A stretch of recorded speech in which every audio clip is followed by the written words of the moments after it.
We are 2 games into the preseason for the Portland Trail Blazers. So now we finally have something kind of tangible to talk about, actually, Craig. Welcome to the Blazer Focus Podcast. I'm Aaron Fentress of the Oregonian and OregonLive, joined by my main man, Craig Birnbach. We're 2 games in. They whooped up on the New Zealand Breakers after struggling early. And then they got pounced on by a true title contender in the Suns.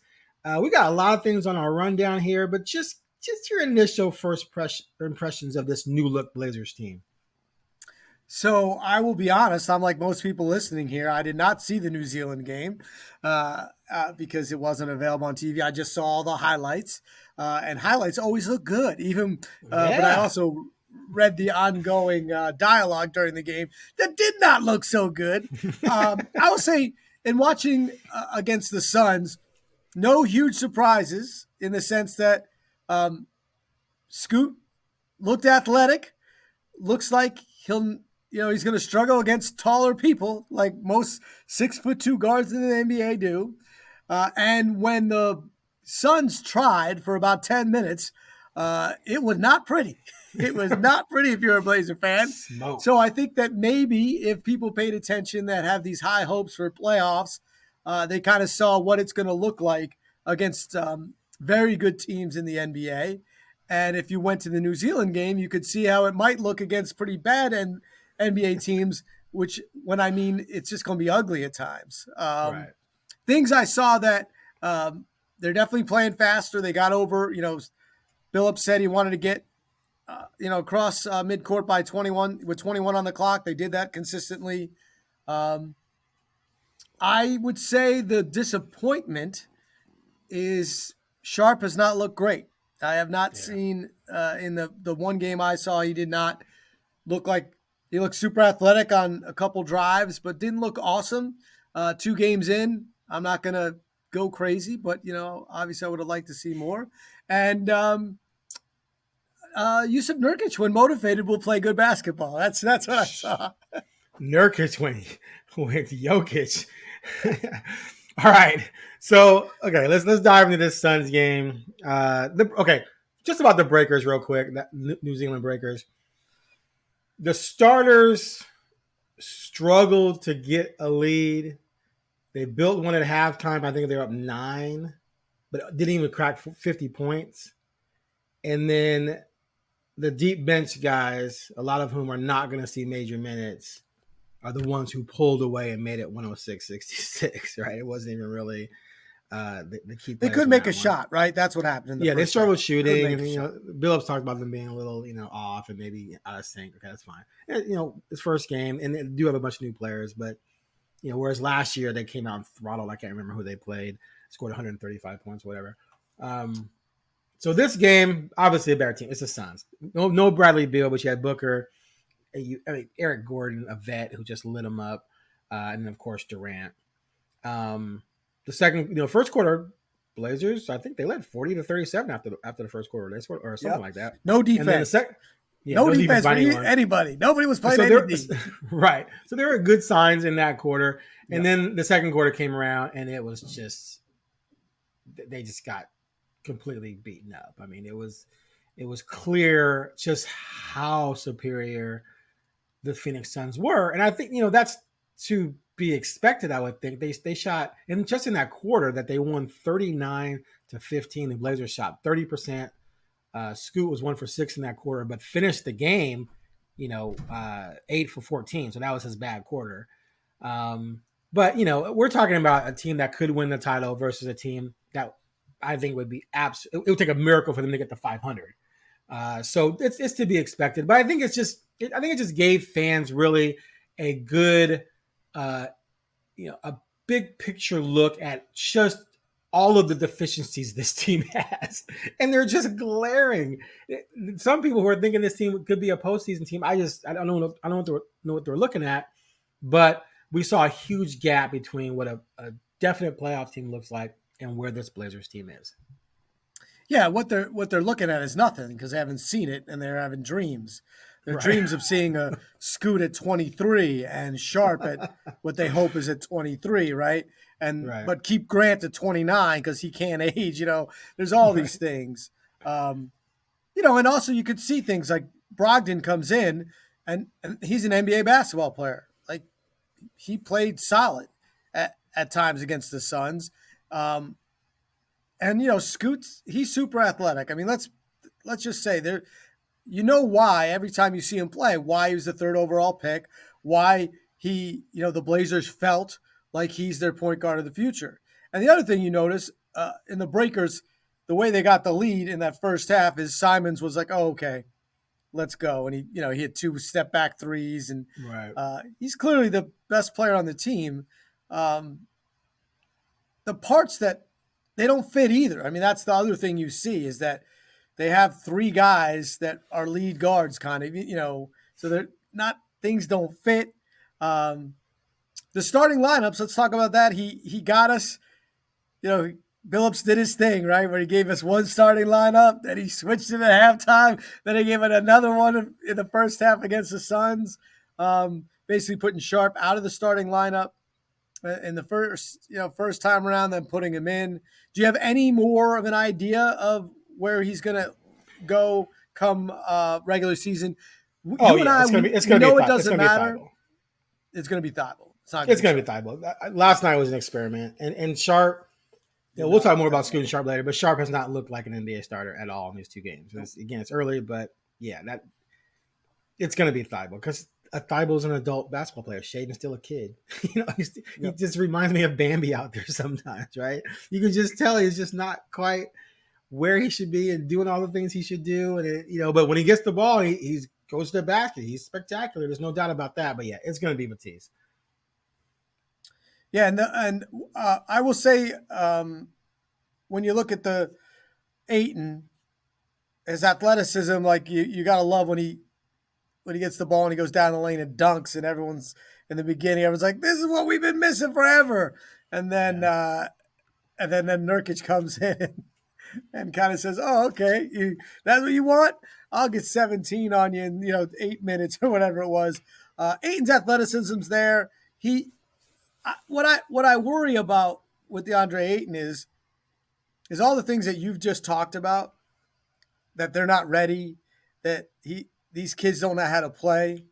What's that going to do to Ayton, who he's been dealing with the exact opposite. Even at 25, they've been accusing him of not being able to fit into a system, him not understanding his role. And now he's going to be the guy that's like, what are you doing? And where's his head going to be at when they've lost 6 in a row and he's playing with guys that are not in the right spots? Because when you're a center that's not that's not Jokic, you have to rely on others to get you what you need.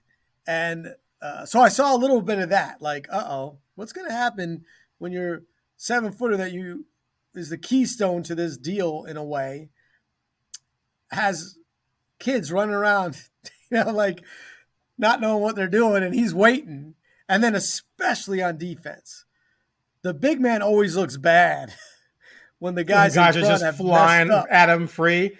Yeah, it's no different than a cover 2 safety when the corner doesn't jam the receiver and the receiver's running a 4-2 down the sideline and the safety's got to get over. Everyone blames him because he's the closest guy to the touchdown, but the corner didn't help. And it's the same thing in football and basketball. If you just let guys blow right by you and Aiden's like, oh crap, here comes some guy free to lane. I got to leave my guy to go help. And then he dishes off to my guy dunks. Everyone goes, what's wrong with Ayton? Why is he defending the rim? It's. So I think that's going to be a balance and a challenge for Billups to figure out how to keep Ayton kind of level-headed and happy, and then how do we evaluate him? And in the end, doesn't matter, right? I mean, this season's going to be, I hope they start off with some good wins, like somehow. But I think if they somehow went 6-2 and they get the Aaron Fentress, we're gonna win. We're gonna win. They're gonna get the top 4, feelings, which I know you won't this year. Like I think the fans really need to come down. They would have if everyone were healthy. They would have. Damn it. Oh gosh. And if I would have grown 2 more inches, I'd be in the Knicks Hall of Whatever, Fame, right? man. They were only like 5 games out of 4th place deep into the season. Okay, it's just he won't let it go, people. He knows he knows it. Just move on. But I'm just saying, like, at some point in time, fans are going to have to settle in and kind of accept what this year is, and probably next year, and then hopefully the year after you start seeing a real uptick. But though there is so many people that still feel that this team, we got this, and this, and Scoot's going to be so great, and Sharpe's going to be a borderline all-star, and Ayton is going to be a dominant center that we haven't had forever, and we're going to end up in the playoffs. Look at this haul that we got. Look at all this talent we've got in this trade for Dame. You got 2 role-playing backups and a big question mark by him. That's what you got. You got hope. That's what you got. You got hope again. But hope is in the future. It is not this year. So here's the deal. Ayton got taken to school by a motivated Nurkic. Ayton was not motivated to go out there and establish himself as a major upgrade over Nurkic, which is what he has been sold as. Everything about the whole Dame thing in terms of success relies on Ayton elevating his game. It's just one preseason game. It's just the first half of a preseason game, but Nurkic lit him up. Nurkic did all the little things. He had 5 assists. He's setting screens. He's playing defense. He's scoring on layups. He's hitting little. He just did everything that you would want a skilled center to do. Ayton was just kind of there. Like 6 points. Is that your friends with 6 points? But let me just say this: I could get 3 assists on this as the Suns' 5th starter. Nurkic had 5. I'm just saying I could get 3. Like, but the point is that's what he fits them. He doesn't want to be the guy. He just wants to do his job, and everything. Let's put it this way: if he plays for the Suns exactly the way he played for Portland, he's going to help them win a championship. Because in Portland, it was just like with Rasheed. People wanted Rasheed so badly to be 25-12, and he refused to do it. Well, guess what? They then wanted Nurkic to be that way, and he couldn't do it. But people wanted that. So then they were holding it against him for not being what they wanted him to be, when what he is what he is. He's a solid NBA center who's got all-around skills, and you plop him in the middle of a team that doesn't need him to be the Bosnian beast, and he's going to help them win. So back to Rasheed, my question with Ayton is he going to be like Rasheed in that he's never going to embrace or be able to be as dominant as he had hoped to be? Now, if he's going from a team like Phoenix, where, he was a 3rd or 4th option sometimes, he's coming here where they want him, like Billups said last night, they want him, getting the ball in situations where he has to make choices, see if he can play a little point center, see if he can create some things, see if he can do some of the things that Nurkic was asked to do, right? And so, as you said, when they start losing and he looks around, sees all these little kids and realizes, man, we don't know how to defend the pick and roll. We don't run the pick and roll all that greatly. I can't rely on certain guys I'm passing it to. I'm the best man on this team. Is he going to, A, just give up and be like, yeah, we suck, whatever, call me when we get some good players? Or is he going to go out there and say, okay, I'm going to be Dwight Howard, I'm going to be Duncan, I'm going to be great centers who elevated their team? If he chooses that, it's a home run trade. If he doesn't, it's trouble. And it's going to be fascinating to see how he responds to this, because he's going from playing with 3 Hall of Famers to not one All-Star on the roster with him. And the future stars are 19 and 20. So it's going to be fascinating. He's already been surly, like here and there with the media. He said last night, though, he said, well, once the real games start, I'll chop it up more, but this is just preseason. I don't care. Okay, great. Fine. We'll wait for the season and see how you handle just dealing with us when we come to you on the road when you guys lost by 20 and ask you questions about the team. So it's, to me, that's the storyline. There's 2 storylines I care about most of the season: Scoot Henderson and Deandre Ayton. That's it. Well, I agree with all that. I agree with a lot what you said. I'm going to talk about the couple things that I thought you were crazy. One, if DeAndre Ayton is like Rasheed Wallace, that's a steal. The trade's great. Rasheed Wallace was You know what I'm saying? Rasheed Wallace was an underachiever here. What are you talking about? He was still awesome. No, he wasn't awesome. That was the point. He was not awesome. No, hold on a second. Hold on. Dude, do you know how many times I bet the over on Rasheed Wallace 18 points against Christian Laettner, and that guy went out there and laid an egg? Like, he just didn't care. He didn't want to be the guy. I agree with that. I agree. I understand that. So, and that's my point Rasheed here. Wallace was a much better basketball player than Deandre Ayton. Okay. So let me just say that. Okay, I don't know.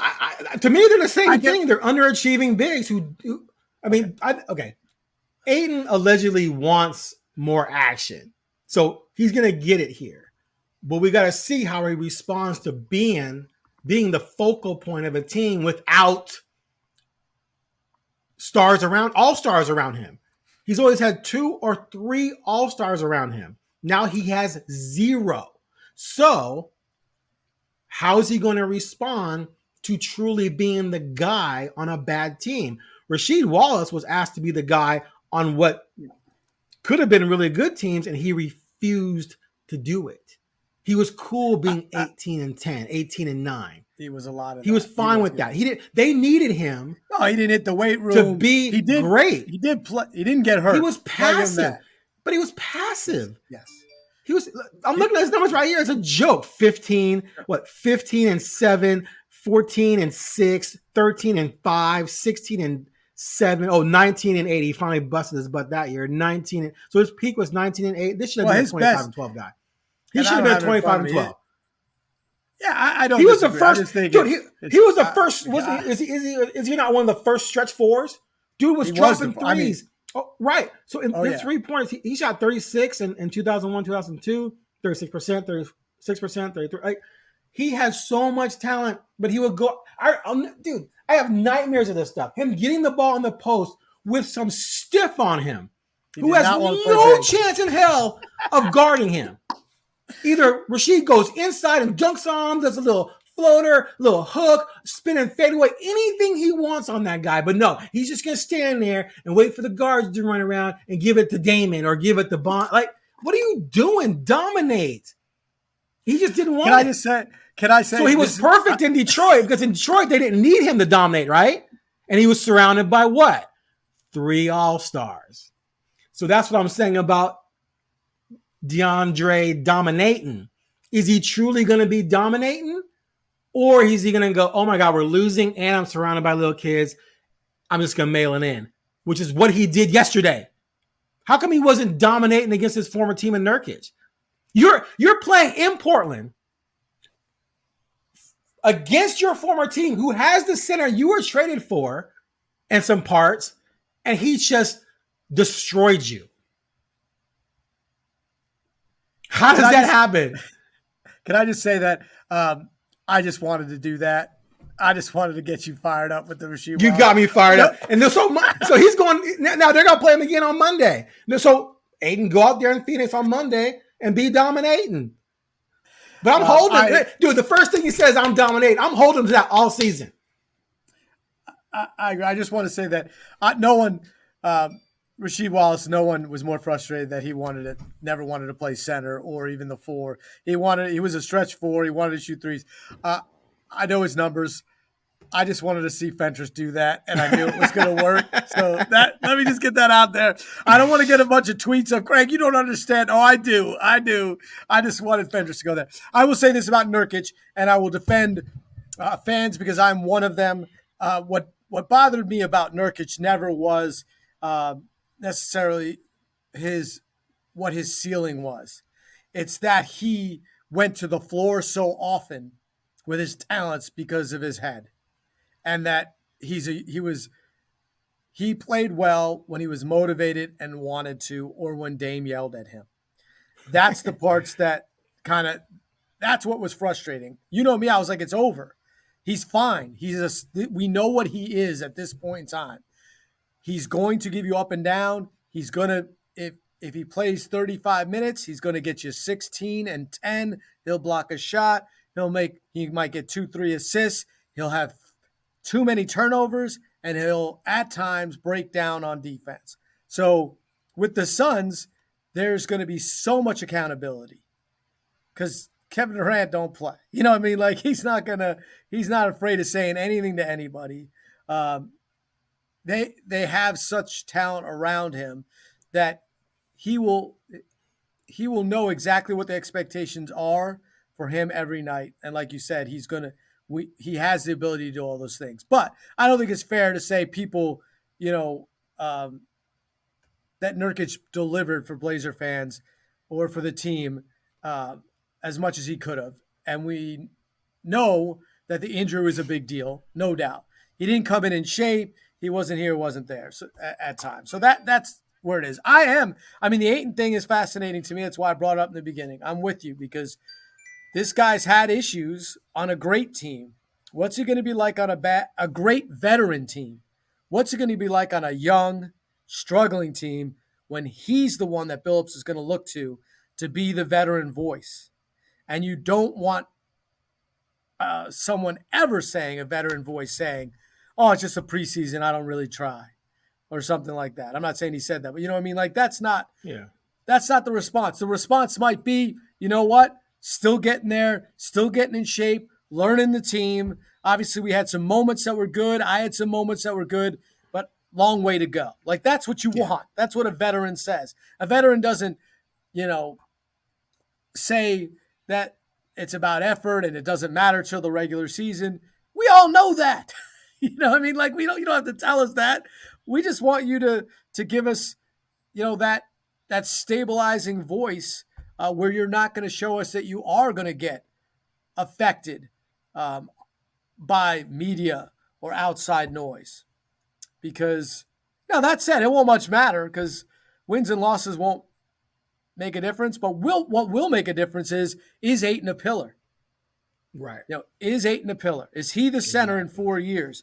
And when he's 29, is he going to be the guy that has kept getting better, that has grown with these guys? Or in a year, are they just they're trying to get rid of that contract and someone's picking up that contract so that they can move it, you know what I mean? Like for getting off the books. And that'll be interesting to me. What'd you see from Billups though? I mean, what are you learning when you're seeing these two games? Because we keep talking about this. That's the other part that I'm interested in. If you're going to give me a third thing other than Scoot and Ayton, is what does a Chauncey Billups team look like? Well, he wants to play with pace. He's been talking about that a lot, and he felt the pace was better yesterday. Like you said at the top of the show, he wants to get across the half court line by 20 seconds. I was actually a few times, watching to see if they did that, and a lot of times they were getting over by, with 19-20 or so on the shot clock. And I think that when you're deficient in so many different areas, you might as well try and run because that could be your strength because you have some guys who can run and you have a center who can run. And you have a point guard that's going to get up and down the court and who attacks the basket, man. I tell you what, watching that kid attack the basket like he does and the way he protects the ball and then, it comes out of him having it, in his arms, basically almost like a running back. Right. And then he comes out of it to finish the way he finishes. It's amazing. Like he's definitely a talent. And then, he's willing to pass. He's willing to give up the ball to open shooters. So my favorite player of all time, even though I'm a Bulls fan, is Magic Johnson. I love the art of passing the ball and distributing and creating that way. So I'm going to totally enjoy watching this kid play. And so I think for Billups, I think they get it, man. Like, I know there are some fans who are hopeful, but I think they know. If you've been following the NBA, there's no way you can look at this team and think it's a good basketball team. There's some talent, but you're too small in the backcourt. You're too young. You don't have a real small forward. No offense to Matisse, he's not a starting small forward in the NBA. Your power forward doesn't rebound. Your backup power forwards are all kids: Jabari Walker, Chris Murray, and Kamara. And the only Ayton's a question mark in terms of whether he'll be dominant. If he's just a role playing center, then that's a bust. And then Williams is a solid backup center who doesn't shoot. So it's it is what it is, but I think if they can get already hurt. Well, yeah, he banged his knee against Grant in practice, so he sat out last night. They said it wasn't serious, precautionary, so he'll probably play Saturday against Utah. But at the end of the day, if Ayton can show that he can take another step, and Scoot gets all this experience learning the NBA and grows. He had 22, 4-4 last night, but he also had 6 turnovers and fouled out, right? So there's going to be nights like that, man, when he has 5 to 8 turnovers. It's going to be nice when he shoots 3 or 14. There's going to be nights when it's just not there because he's a kid, and that's fine. But as long as you get the development there, I think it's a successful season. Shaedon is too young still. You can just tell. Like, he just looks like he's still lost. So he's not going to have a major impact. And that was the whole thing for me. Like, he had to elevate. Scoot had to be amazing. They had to get a small forward, which they didn't, for them to have a chance to be remotely close to 35 wins. It's just not there. So, like I said, I'm going to be watching Scoot, and I'm going to be watching Ayton all season. Those, to me, are the main 2 storylines. And if they do what you hope they would do, then it sets the table for greater hope in the future. Yeah, I'm down with that. I mean, I am very interested also in Sharpe, because I think you got to see something that it is disappointing if he's not pushing hard to get in the starting lineup, where he's not playing consistently well enough to want to be in there. But it's game 2. We're not at game 40 of season 2 yet, and there's going to be a lot of growth. I know a lot of coaches, good teams often coaches will do focus on 5 games and look at where they are at. I think for these guys, it's going to be groups of 10, right? What happens in the first 10 games? Where are they? What kind of growth do they have in the next 10? Then the next 10. And I feel, by the All-Star break with Sharpe, we hope to be talking about a guy that you're confident gets, is getting 25 minutes that are pretty good, and maybe 5 to 7 minutes that are not. It's not going to be perfect, but you want to see more improvement by that. Yes. Okay. But here's my thing with Sharpe, and this is why I'm going to give him a pass on everything right now. Had Anthony Simons played at Louisville, he would have been a top 10 pick. He came out of IMG, so he went in the 20s. And Anthony Simons needed a few years of seasoning to get to where he is. And it was fine for him to get that because he was playing behind Dame and CJ. Dame went to Weber State for 4 years. You think Dame at 19, 20 would have come and been ready? No, he'd been backing up whomever and had to wait. CJ played 4 years at Lehigh, right? So Shaedon went to Kentucky, didn't play at all. And so I think we see the flashes of the athleticism and the versatility, and you're like, oh my God, he's still just a puppy, man. And so I think he's gonna be better than he was all of last season, but he's just not ready to be a full-time starter. I think he would just get completely exposed, and I think that's okay. I think sometimes we sort of make guys out to be prodigies, and then when they're not what we expect them to be, we freak out. It's sort of like Ty Thompson at Oregon. He's rivals, and everyone told us he was a 5-star quarterback, so you expect him to come in and be Herbert and Mariota right away. Well, no, he needed some time, and maybe he never will be great. But my point is, he just wasn't out the gate great. Well, Sharpe doesn't have to be out the gate great. Most players aren't at 19, 20. And so that's why I'm going to give him time. I'm going to give Scoot time. The difference between the two is that Scoot already has an innate ability to create at a high level that makes him, puts him in a position to have some instant success because he can do that well. Sharpe's thing is he has great athleticism and things like that, but if you don't really know how to play the game yet, that only goes so far because dunks are still only 2 points. Right? So if you get a special dunk, oh my God, and then on the other end, you're out of position on defense and your guy gets a layup, the dunk is irrelevant.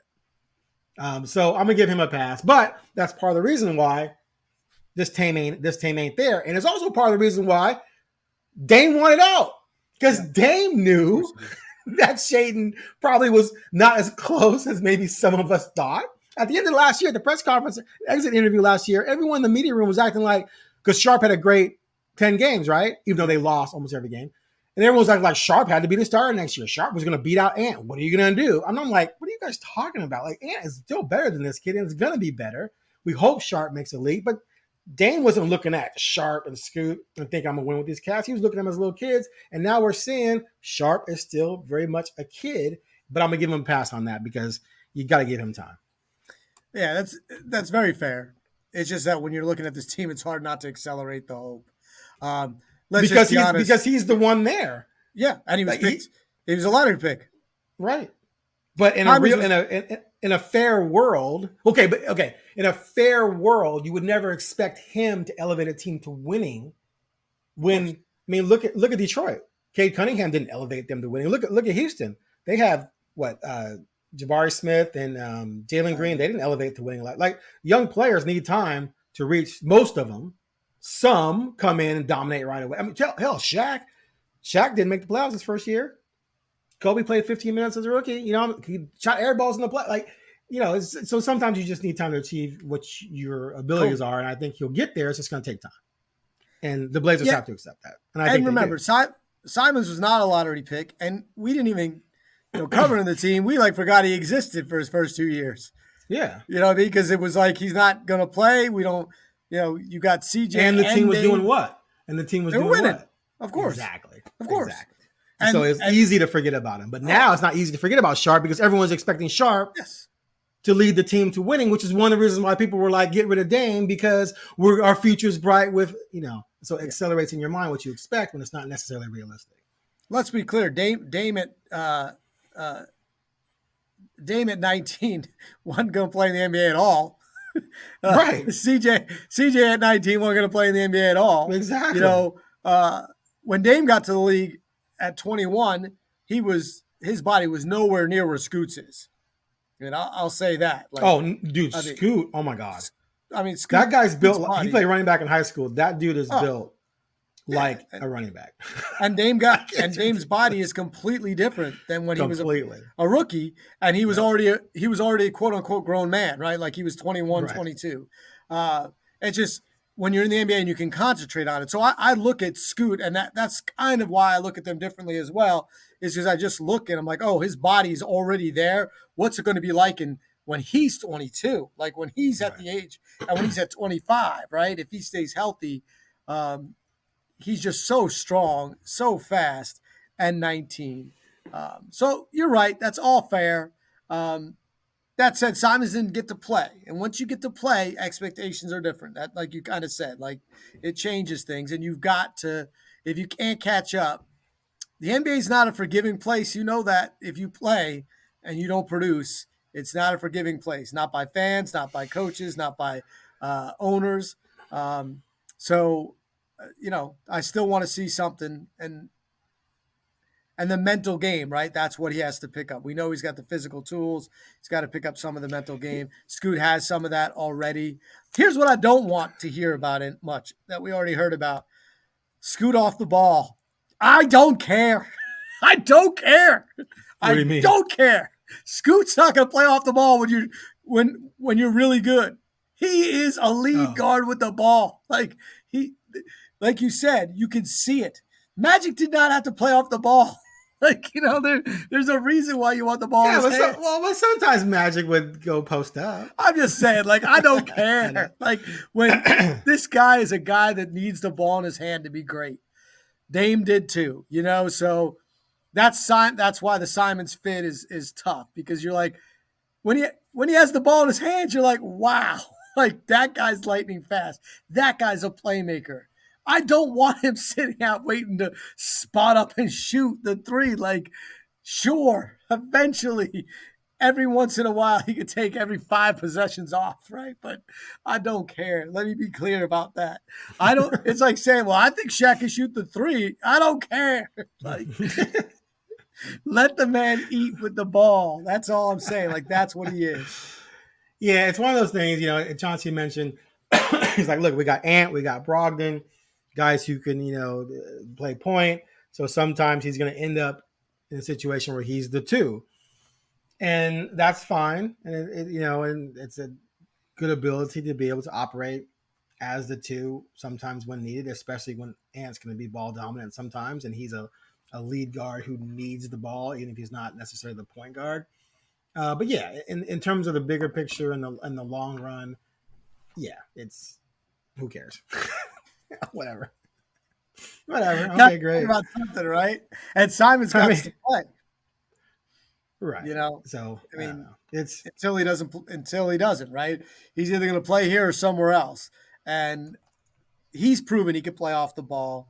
I just think there are times that I don't feel bad for Simons in the whole, but it's kind of like when is it going to be my time to just do what I can do? Like I waited behind Dame, and now I got to go two again. I got to play the two again. Like, did I not show enough? Um, and I do think he's going to be so much better in comparison to Scoot in so many ways that fans will maybe appreciate that. But then eventually, I think that he's gonna have his true success in another uniform. That's my prediction. His true success will be Yeah. somewhere else. Yeah. No, I pretty much agree. So, one thing I wanted to mention. So, at training camp, when you're covering a team and all you're doing is looking at that team and talking about that team and you're trying to imagine what that team's going to be, and you see all these people having those exciting views of it, and everyone's excited about the trade and all they got back and all this, we got this length and this height and blah blah blah. You kind of think to yourself, okay, maybe some things could happen. Who knows? It could be interesting. And then you see the team out on the court together against the Breakers, and it was just like, no. 2 minutes into the Breakers, I was like, no. It's there's no logical reason to believe this team is going to be remotely good, and I don't believe there's more than 4 players on this team who will still be on the team the next time the Blazers make the playoffs. That's my over-under is 4.5. The number of players who are still on this team when this team makes the playoffs again, I'm setting the number at 4.5. Now, you could think some backups could maybe stick around. So probably the smart money is on the over. But definitely in the main rotation, 10-man rotation, not counting the extra, roster guys, 2 ways and all, 4.5. That's how far away this team is from being anything resembling a good, strong NBA team. They're going to get worked because there's so many holes and deficiencies on this roster. The roster doesn't make any sense. It doesn't fit. And if it doesn't fit, I'm not going to say it. you're just not going to win games in the NBA. Teams are just going to, like, I was like, man, teams are going to manipulate you. They're going to take, they're going to manipulate Scoot, manipulate Shaedon, take advantage of Matisse's lack of size and the fact that he can shoot. He's been hitting threes, by the way, wide open threes, Matisse. But they're going to force Matisse, to create off the dribble. They're not going to just give him wide open threes. Ant's going to get his points because he's a really good scorer, but Ant's still not a plus defender. Unless Ayton elevates his game, everyone's going to know that Ayton's going to be just up and down. Grant doesn't rebound, much against my hopes that he would elevate that part of his game. And then when you start getting into the depth and the backups, it's like fans are excited about Jabari. I like Jabari Walker. He's definitely bigger and stronger. You can tell it. You can see it in him. And he's definitely better than last year, but he's not ready to impact winning. Chris Murray, rookie, 23rd pick, not impacting winning. Tamani Kamara, second-round pick. People are excited about him. Great. He might be good in 5 years. He's not going to impact winning. Robert Williams can impact. You got some length. You got some height. I'll give you that. It's just a bad team, bro. Like, I think 28 over-under is legit. Like, I think it's going to be under.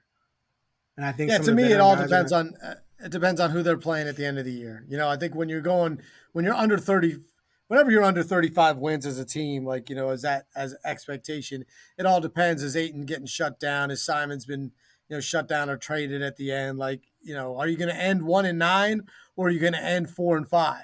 And so those bets to me are never good. I mean, they're all, bets are pure luck, but I'm just saying, like, it doesn't mean that if you win 25 or 29, you're so much better than if you won 34. It's just kind of how it ends.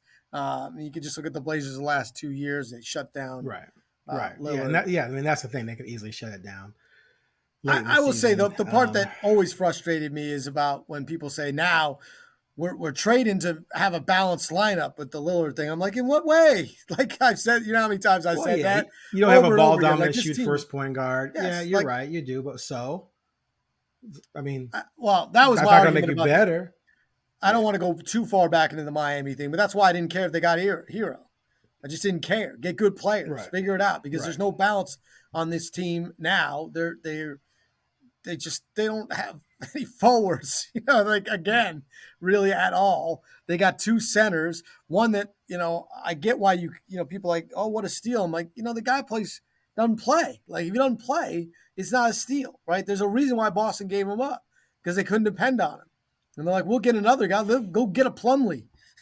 Like grab a Plumlee. At least you know that what you're going to get. So, the balance is not there. I think it's Scoot. We know they're going to do. They're going to back off and clog the paint and make him shoot the three, which we know he's not great at yet. And he'll have nights where he shoots it well, nights when he goes 1-8. And that clogged paint won't be fun for Ayton.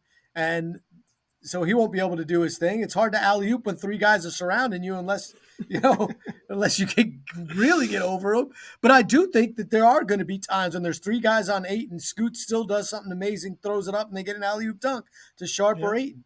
And you're going to go like, there it is. Right, to cut the deficit to 15. Right. And look, they played great. They only lost by 6. Because the Suns set their starters, like in the fourth quarter. I just, the fans' expectations, either we're going to be ridiculously wrong, which we're not, or the fans are going to have to come to a harsh reality. I was talking to someone that very smart, huge Blazer fan, baby Blazers. They kept saying, baby Blazers. I can't wait to see my baby Blazers. They're going to shock people. I'm like, they're going to shock me. If what you say is true, I'm going to be shocked. And for younger fans, it's going to be great. For older fans, it's going to be tougher because our windows of survival are smaller. I mean, if you're 11, this is great because you're going to grow with this team, right? If you're 11. But if you're 72, you're like, I hope I can make it. I got, and at least you saw 77, right? So I'd rather be a younger Blazer fan right now for a lot of reasons because, getting a Scoot poster and maybe you can have him for the 10 years that you had, the Lillard poster. I'm just saying, like, if you were 10 with Lillard, you grew up 10 years, you're 21, and you saw him go. He gave you so much joy. And that's, I always think about kids because, that's what got us here where we are, I believe the children are. I'm just saying, like, the reason why you and I are doing this is because as kids, this meant so much to us, right? You're wearing a Cubs jersey right now. I am. Right. I named my dogs Koufax. You know what I mean? Like these are the things that we do because of what this influence started as kids, right? So my kid's 6 now. I don't know what's he's already said he's not really a Knicks fan. He likes the Blazers because he was born in Portland. Oh. I'm okay. Were you crushed? No. The Knicks have given me so much pain. I don't want my son to have that. I don't want him to experience what I experienced. Come on. Like I said, like it's joy, but like, do I want him to experience what I've had to, like John Starks and Charles Smith make a dunk? Like, no, I don't want him to hurt like that hurt. I don't need that hurt. I want him to be a Yankee fan because that's my, that's given me the most joy. Right. And a Giants fan because it's hard for me to live with someone who's going to root for someone other than Giants. But if I could turn back the clock, maybe I would have made better decisions. Like, I don't know. It's not like I want to root for the Nets, like that wouldn't have brought me joy either. I have to say though that, to be fair to Blazers fans as a whole, I have seen a lot who are realistic and like look at the lineup, like, 28, 30 wins maybe. So I don't want to pick on all of them as a whole, but there are some out there who I think are expecting certain things based on the fantasy that comes with certain names and draft status and stuff like that. Yeah. And it's all about hope. You want to will it to be real. You want to will it to be real. Who doesn't want wins? Joy is good. We want that. 100%. All right. Last thing we should touch on, I guess, is the whole, why is there always problems with the Blazers and their TV situation? There's always something. So Comcast has dropped the Blazers from whatever package they were on, and it's like a $6 credit people are going to get. And then now you can only get Root if you get a higher tier package, which is $20 a month more, something like that. So around 20. Yeah. So, and I'm not sure if there's a net of $13 more because you get the 660 credit or whatever, or if it's just pure $20 more or whatever. Fans, of course, are not pissed, are pissed. And it's been weird. It's been weird for Blazer fans for a long time. NBC Sports Northwest was only on Comcast, not on DirecTV, which was an absolute bleep show on the part of NBC. NBC screwed that up from the beginning. When I went there in 2013, they were still hopeful they could get on DirecTV. It never happened. And everything I was told about was that NBC was just too greedy. They wanted similar sub rates for what they were getting in Chicago for three teams, sorry. Four, because they had hockey, both baseball teams, and the Bulls on. And then the Bay Area, and it's just nonsense. And finally, DirecTV said, screw you. We don't need you. We're not going to charge our subscribers this extra fee. All of them, when only a small percentage care about the Blazers. So complete mess. Anyway, but at least they got them on streaming. Now you can stream, and they're on cable and DirecTV. But now the cost is going to go up on Comcast, which is going to piss off the Comcast subscribers. It's just a mess. I'm about to drop Comcast myself and go for Fubo anyway, because Comcast is when I worked for Comcast, I got it for free, which was amazing. Nice. But dude, I'm paying like $325 a month for TV and internet. It's damn near a car payment. It's just stupid. It's more than my car payment, I'll tell you that. It's stupid. I look at the bill, I'm like, geez. So yeah, I'm about to cut the cord because it's just insane. But anyway, your take? Well, whenever you have these things, it's bad. It's for the team. It's bad for fans. Less people will watch the Blazers. And that means to me, again, how I view sports is, while it's a business, it exists because fans want it. And less people being able to get your product stinks. And in this day and age, it should be more, not less, right? There's so many options. But there are some people that'll be it, for them. They'll be like, oh, it's too hard. I mean, I'm guilty of that with the Timbers. I watch every Timber game forever, but now they're on Apple TV and you got to get the special package. And I'm like, nope, that was one step too far, like I'm not going to do it. And so now I'm not as connected with the team, which means my kid will not be as connected to the team. There's a domino effect that happens here from adults to kids. And I know I always keep coming back to that, but that's the kind of world I'm in for many reasons. So not great. And all the yelling in the world is not going to probably change this because the data's in. These companies, the Xfinity, Root, they know where they're looking at their bottom line, and they've done the math. It's why the Pac-12 network and Comcast Sports Northwest could never get on DirecTV, because DirecTV, if you didn't do it right away, DirecTV was like, nope, did the math, not worth it. We'll make more money if we don't raise rates to include you, because they're never going to give it away for free. Right. So they've done the math. It affects the Mariner fans here too. You know what I mean? And the part that stinks here is it's like suddenly you got it, it's gone. And that's what really makes people mad, is that you're taking away something that they already had. And that, I promise you, is the worst thing you can do as far as whether or not people are going to be mad and whether they'll stay mad. I think so many people are looking at other areas of the country where teams, San Diego Padres, because the regional sports have plummeted. Sinclair's company, that's not technically Sinclair, but they bought it. They've gone into bankruptcy. So some teams are going out on their own and going back on free TV. So you see that as a fan and you're like, that's what I want, And as a team, those teams are saying all the right things when they do it, whether it's good for them or bad for them. They're saying, we want more people to get our products because in the end that's good, but they're not going to get – there is going to be a problem. Everyone talks about new contracts and national contracts. Those are great, but the NFL never has to worry about local packages. It's all one big package. MLB does. That's why they're having such big problems. NBA does. And with the Blazers, they've always struggled to find a network that can feature them, but then also support content. So you had NBC Sports Northwest, which once the Pac-12 network came, you lost the Beaver contact and the Duck contacts as far as games. And if you don't have games, that kills you. So then you just had Blazers, and there wasn't a lot of content around it. Now Root puts the games on, but they do very little other content. So it's this catch-22 when you're a one team town. So we're going to have to touch on the WNBA at some point, because that's great news potentially, which could help TV deals and stuff like that in the future. So we'll have to put that down on the agenda. We gotta bring it up a little bit. Bay Area got a team they're going to play with the Warriors play, and Bill Oram said he's going to eat his shirt if the Blazers don't get one. You're feeling like it's pretty good they're going to get one, or Bill's going to eat his shirt? I think that there's a lot. It makes a lot of sense, and there hasn't been a lot of pushback to reporting that is going to happen. And you know how this works. It doesn't help to promote something and just crush people's souls, right?